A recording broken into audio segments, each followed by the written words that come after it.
കോൺഗ്രസ് നേതൃത്വത്തിൽ കുമളി 1-ാം മൈലിൽ പ്രതിഷേധ പ്രകടനവും യോഗവും നടത്തി. ഛത്തീസ്ഗഡിൽ വ്യാജ ആരോപണം ഉന്നയിച്ച് തടവിലാക്കപ്പെട്ട കന്യാസ്ത്രീമാർക്ക് ഐക്യദാർഢ്യം പ്രഖ്യാപിച്ചാണ് പ്രതിഷേധ പരിപാടി സംഘടിപ്പിച്ചത്. Peermade block Congress committee president Robin Karakkat പ്രതിഷേധം ഉദ്ഘാടനം ചെയ്തു. കോൺഗ്രസ് കുമളി മണ്ഡല കമ്മിറ്റിയുടെ നേതൃത്വത്തിൽ കുമളി 1-ാം മൈൽ ടൗണിൽ പ്രകടനം നടത്തി. തുടർന്ന് നടന്ന പ്രതിഷേധ യോഗത്തിന് കോൺഗ്രസ് കുമളി മണ്ഡലം പ്രസിഡന്റ് പി റഹീം അധ്യക്ഷത വഹിച്ചു.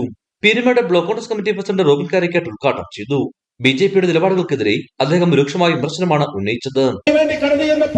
അവർക്ക് ജോലി തരപ്പെടുത്തി സിസ്റ്റേഴ്സ് ആയിട്ടുള്ള ആളുകൾ അവരെ റെയിൽവേ സ്റ്റേഷനിൽ നിന്ന് കൂട്ടിക്കൊണ്ട് ജോലി സ്ഥലത്തേക്ക് കൊണ്ടുപോകുവാൻ പോയപ്പോൾ അവരെ തടഞ്ഞു നിർത്തി ആക്രമിക്കുന്ന, ക്രൂരമായി പീഡിപ്പിക്കുന്ന സാഹചര്യമാണ് നമ്മുടെ ഛത്തീസ്ഗഡിൽ ഉണ്ടായിട്ടുള്ളത്.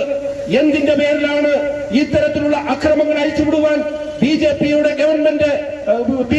ഗവൺമെന്റ് ഒത്താശ ചെയ്തു കൊടുക്കുന്നത് എന്നാണ് ഞങ്ങൾക്ക് ചോദിക്കുവാനായിട്ടുള്ളത്. ഇന്ത്യൻ നാഷണൽ കോൺഗ്രസ് ഇവിടെ അധികാരത്തിലിരുന്നപ്പോൾ ഇവിടെ ഒരു തരത്തിലുള്ള ജാതീയപരമായിട്ടുള്ള അക്രമങ്ങൾ നമ്മുടെ രാജ്യത്തുണ്ടാകാതെ കാത്തുസൂക്ഷിക്കുന്ന തരത്തിലേക്കാണ് മുമ്പോട്ട് പോയിക്കൊണ്ടിരിക്കുന്നത്. യോഗത്തിൽ നേതാക്കന്മാരായ എം വർഗീസ്, അബ്ദുൾ റഷീദ്, പ്രസാദ് മാണി, മണിമേഖല, ബിനോയ് നടുപ്പറമ്പിൽ, മജോ കരിമുട്ടം, സനൂബ്സ് കറിയ, നോബൽ ഷിബു, സാലി ജേക്കബ് എന്നിവർ സംസാരിച്ചു. ഇടുക്കി വിഷൻ, കുമളി.